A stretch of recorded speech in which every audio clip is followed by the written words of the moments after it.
Bayan, gandang umaga kabayan. Dito ako sa lantingan ko kabayan. Kinuha ko yung tambal sa horser kabayan. Dito kasi iniwan ko sa sa lantingan ko kabayan. Kaya pala kahapon nanginginig ako kabayan. Parang maraming singot ako.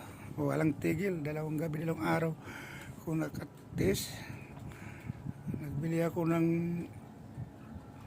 tambal sa orsin doon sa Kadikaling kabayan. Dami, pero hindi man nakaano.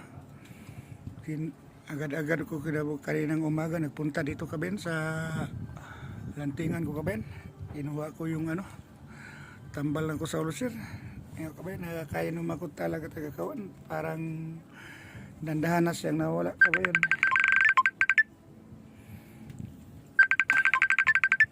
Hanggang dito muna kabayan, kaya may nagtawag kabayan. Manghiramay naman niya.